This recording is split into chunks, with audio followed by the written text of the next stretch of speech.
नमस्कार विद्यार्थी मित्रांनो, क्रिएटिव्ह मॅथ्स मराठी या आपल्या लाडक्या युट्यूब चॅनल मध्ये तुमच्या सगळ्यांचं सहर्ष स्वागत आहे। आज आपण चर्चा करतोय आता 10वी गणित भाग 1 वरती आणि गणित भाग 1 मधलं पहिलं प्रकरण ज्याचं नाव आहे संच। आणि संच प्रकरणातला सराव संच 1.2 सुरू आहे।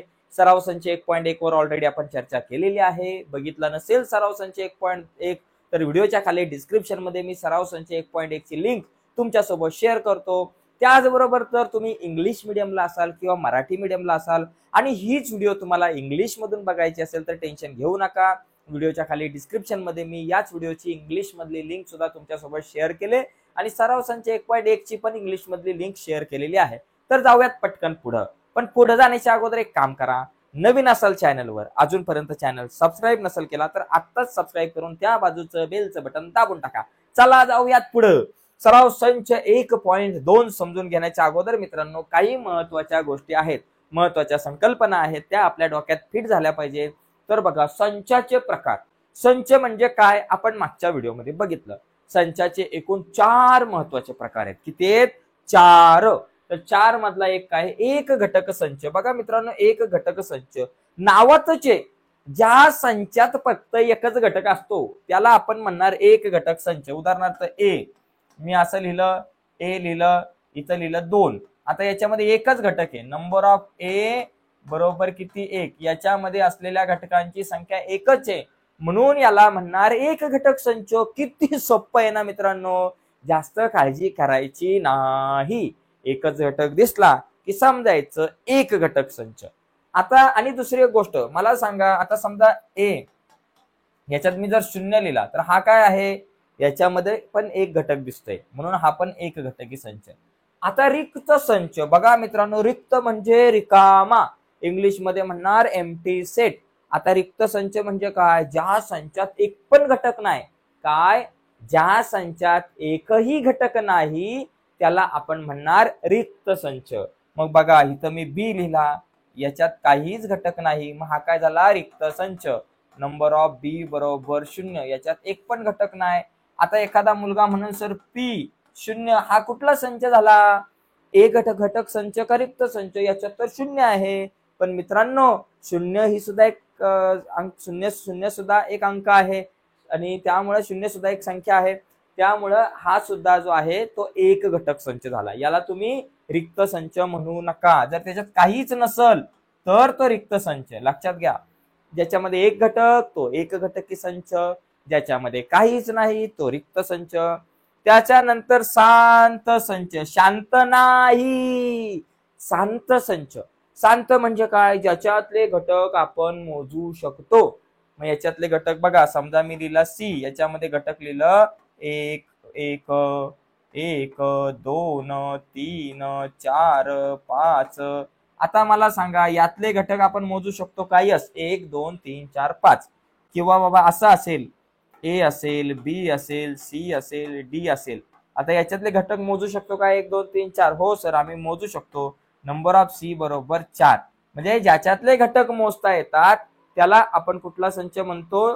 त्याला शांत संच म्हणतो। आणि अनंत म्हणजे ज्या संचातले घटक आपण मोजू शकत नाही, म्हणजे समजा 1 2 3 4 आणि पुढे दिलेत 3 टिंब, म्हणजे याचा अर्थ ही गाडी खूप पुढे जाणार, म्हणजे याच्यातले घटक आपल्याला मोजता येणार नाही म्हणून याला आपण म्हणणार अनंत संच। तर 4 संच बघितले। ज्याच्यामध्ये एकच घटक असतो त्याला एक घटकी संच, ज्याच्यामध्ये एकही घटक नसतो त्याला म्हणतो आपण रिक्त संच, ज्याच्यातले घटक मोजता येतात त्याला म्हणतो शांत संच, आणि ज्याच्यातले घटक मोजता येत नाही त्याला म्हणतो अनंत संच। तर हे 4 संचाचे प्रकार आहेत, हे समजून घेणं खूप गरजेचं आहे। ठीक आहे। आता पुढे आणखी एक गोष्ट आहे, समान संच। बघा, ज्या संचामध्ये समान घटक असतील, समजा माझ्याकडे एक संच आहे ए, याच्यामध्ये घटक आहेत 1 2 3 आणि 4, आणि दुसरा एक घटक आहे संच आहे बी, ज्याच्यामध्ये घटक आहे 4 3 2 1। आता हे समान आहे, इथं 1 आहे, 2 पण आहे, 3 पण आहे, 4 पण आहे, दोघांमध्ये समान घटक आहे। म्हणजे या संचांना म्हणायचं बाबा हे दोघ जण समान आहे, समान घटक आहे म्हणून समान संच। तर ह्या 5 गोष्टी मित्रांनो आल्या की हा संपूर्ण सराव संच तुम्हाला आलाच समजायचं। तर बघा, आता आपण पुढचा सराव संच बघूयात। सॉरी, आता सराव संचातली गणित बघू। तर या ठिकाणी सराव संचामधली जी काही गणितं बघणार आहोत आपण ती खूप महत्वाची आहेत बघा। याच्यामध्ये पहिलं गणित आपल्याला या ठिकाणी दिसतंय काय बाबा पहिलं गणित की खालीलपैकी कोणते संच समान आहेत, तर यामधले समान संच कुठले आणि कुठले समान नाहीत ते आपल्याला लिहायचं। एकदम सोपा विषय बघा। आता बघा संच ए जर मी म्हटलं चला ए संच हा घेतला बाबा, ए काय एक संच ए चे घटक एक असे आहे की 3x - 1 बरोबर 2। ओके, आता याच्यामध्ये काम करायचं। आता हा संच जो आहे तो गुणधर्म पद्धतीत दिलाय तर त्याला पहिलं यादी पद्धतीत घ्यायचं। मग यादी पद्धतीत घेण्यासाठी x ची किंमत काढायची बघा। आता ह्या उभ्या रेषेच्या समोर या ठिकाणी 3x - 1 बरोबर 2 हे एक समीकरण तयार झालंय। तर या समीकरणामध्ये x ची किंमत काढायची कशी बघा। मग इथं लिहायचं 3x - 1 बरोबर 2, 3x आपल्या जाग्यावर 2 आपल्या जाग्यावर -1 बरोबर चिन्हाच्या पलीकडे गेला +1 झाला। मग 3x बरोबर 2 आणि 1 3 झाले। x आपल्या जाग्यावर 3 आपल्या जाग्यावर हे 3 गुणिले इकडे आले भागिले 3। मग x बरोबर 3 × 3 x बरोबर किती आलं 1, म्हणजे संच ए मध्ये काय घटक आले 1। मग इथं लिहायचं 1, याला म्हणायचं बाबा 1 नंबर। ओके, हा पहिला मुद्दा झाला। संच 1 ला आपण गुणधर्म पद्धतीतून यादी पद्धतीमध्ये आणलं। म्हणजे संच जे गुणधर्म पद्धतीमध्ये दिलेत त्याला पहिलं यादी पद्धतीमध्ये आणायचं आणि मग सोडवायचं। लक्षात घ्या, आपल्याला आता हे संच समान आहेत की नाही ते चेक करण्यासाठी पहिला आपण यादी पद्धतीत आणलं। आता बी जो संच आहे, तुम्ही बी चा जर विचार केला बघा, बी काय आहे, बी चे घटक एक्स, संच बी चे घटक एक्स असे आहे की एक्स ही नैसर्गिक संख्या आहे पण ती मूळही नाही आणि संयुक्त सुद्धा नाही। मित्रांनो, जगामध्ये अशी कुठली संख्या आहे की जी मूळ पण नाही आणि संयुक्त पण नाही, तर ती एक आहे।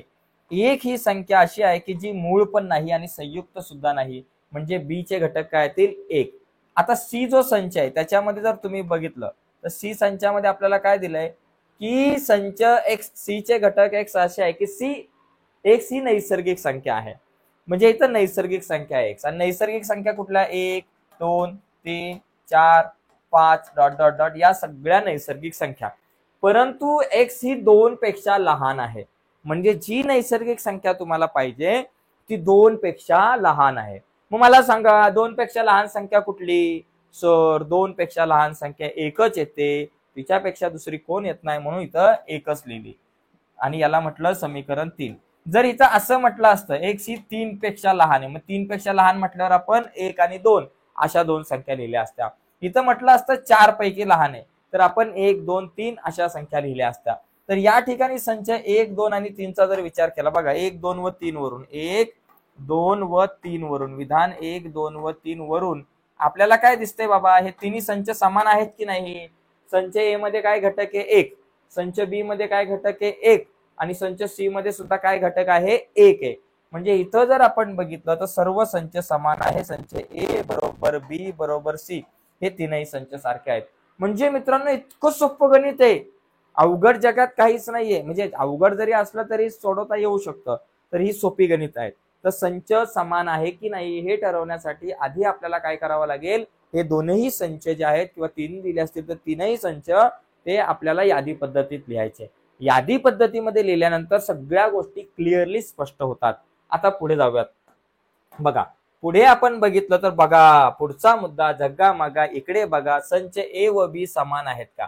बघा संच ए चा जर विचार केला तर ए मध्ये काय दिले बाबा, सम असलेली मूळ संख्या, काय बाबा सम असलेली मूळ संख्या, असलेली मूळ संख्या, सम असलेली मूळ संख्या, मूळ संख्या या ठिकाणी आपल्याला लिहायचे। आता मला सांगा अशी कुठली संख्या आहे की जी सम सुद्धा आहे आणि मूळ सुद्धा आहे, तर मित्रांनो 2 लक्षात घ्या, 2 ही संख्या अशी आहे की जी सम सुद्धा आहे आणि मूळ सुद्धा आहे, म्हणून इथं आपण लिहिणार 2। ओके, याला म्हणणार नंबर 1। आता दुसरा जो बी संच आहे तो आपल्याला काय दिलेला आहे, संच बी चे घटक x असे आहे की 7x - 1 बरोबर 13। आता याला सोडवायचं आणि x ची किंमत काढायची। आता ए संच जो आहे तो आपण यादी पद्धतीमध्ये लिहिला, त्याच्यात 2 आलं। आता बी संच हा गुणधर्म पद्धतीत दिलाय, त्याला यादी पद्धतीत आणूयात। त्यासाठी 7x - 1 बरोबर 13 याला एका बाजूला घेऊ, म्हणून आपण इथे लिहू 7x - 1 बरोबर 13। 7x आपल्या जाग्यावर, 13 आपल्या जाग्यावर, हे 7 गुणिले 1 गुणिले 1 वजा आहे, बरोबर चिन्हाच्या पलीकडे गेला, 1 अधिक झाला, म्हणून 7x बरोबर 13 अधिक 1 14. आपल्याला x ची किंमत काढायची. 7x मधल्या 7x ला म्हणायचं बाबा तू इथंच थांब, 14 ला म्हणायचं तू नको जाऊ लांब, तू पण तिथंच थांब. हा जो 7 गुणिले बरोबर चिन्हाच्या पलीकडे गेले भागिले 7, मग 14 भागिले 7. x बरोबर 7 1 7, 7 2 14. मग अशा प्रकारे आपल्याकडं x बरोबर किती आलं, 2 आलं. मग x बरोबर 2 याचा अर्थ संच बी मध्ये काय घटक आले, 2 आले. मग या ठिकाणी आता मला सांगा की हे दोन संच ए मध्ये काय घटक आहे, 2, आणि बी मध्ये काय घटक आहे, 2.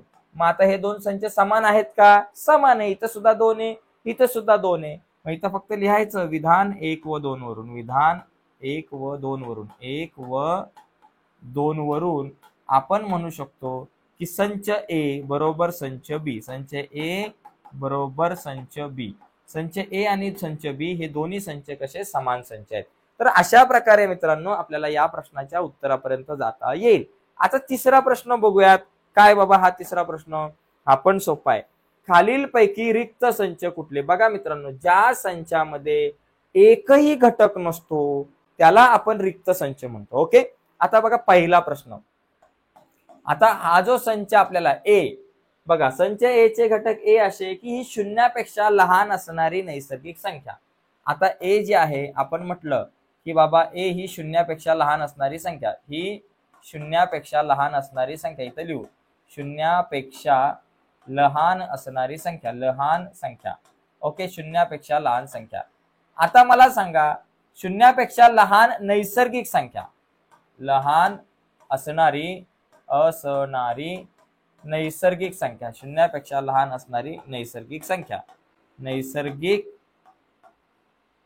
नैसर्गिक संख्या. ओके, आता सांगा शून्यापेक्षा लहान अशी नैसर्गिक संख्या कुठली. हे बघा लक्षात घ्या की शून्यापेक्षा लहान अशी कुठलीच नैसर्गिक संख्या नाहीये. नैसर्गिक संख्यांची सुरुवातच 1 पासून होते. 1 2 3 4 5 या सगळ्या नैसर्गिक संख्या. 1 पासून पुढे नैसर्गिक संख्या, 1 पेक्षा लहान नैसर्गिक संख्या कुठलीच नाही. त्याच्यामुळे शून्यापेक्षा लहान नैसर्गिक संख्या नसणार आहे, म्हणजे इथं काहीच येणार नाहीये. म्हणून आपण म्हणू शकतो ए हा रिक्त संच आहे, हा रिक्त संच आहे, रिक्त संच आहे. ओके, कारण याच्यात एकही घटक येणार नाही. पुढचा मुद्दा काय आहे की इथे बघा संच बी चे घटक. बघा दुसरा जो प्रश्न आहे, संच बी चे घटक काय बाबा या ठिकाणी दिलंय, एक्स असे आहे की एक्स बरोबर 0. आता मला सांगा की एक्स बरोबर एक्स चा वर्ग बरोबर 0. इथं एक्स चा वर्ग पाहिजे बरोबर का. एक्स चा वर्ग बरोबर 0 असेल तर मग एक्स बरोबर किती, शून्याचं वर्गमूळ 0. एक्स ची किंमत किती आली बाबा, 0 आले. मग एक्स ची किंमत 0 म्हणजे संच बी मध्ये काय येणार बाबा, इथं 0 येणार. मग 0 हा रिक्त संच आहे का, नाही. याच्यात एक काहीतरी घटक आला ना, म्हणजे हा रिक्त संच नाही. म्हणून बी हा रिक्त संच नाही, संच बी हा रिक्त संच नाही, संच नाही असं आपल्याला म्हणता येऊ शकतं. परत सांगतो बघा, इथं एक्स संच बी चे घटक एक्स असे आहे की एक्स वर्ग बरोबर 0. आता एक्स वर्ग बरोबर 0 हे समीकरण घेतलं की एक्स ची किंमत येते 0. म्हणून या ठिकाणी आपल्याकडं याच्यामध्ये एक घटक येतो संच बी मध्ये, तो 0 आहे. आणि 0 आला म्हणजे हा रिक्त संच आहे का, नाही. हा कुठला संच, एक घटक संच. ओके, तिसरा जो प्रश्न आहे त्याच्यात आपण बघूयात काय दिलंय.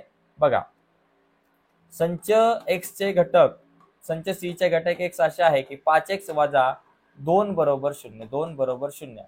आणि इथं सांगितलंय की एक्स ही नैसर्गिक संख्या आहे, X belongs to natural number. आता मला सांगा याच्यामध्ये आपल्याला काय करायचं आहे की ही नैसर्गिक संख्या आहे बरोबर का.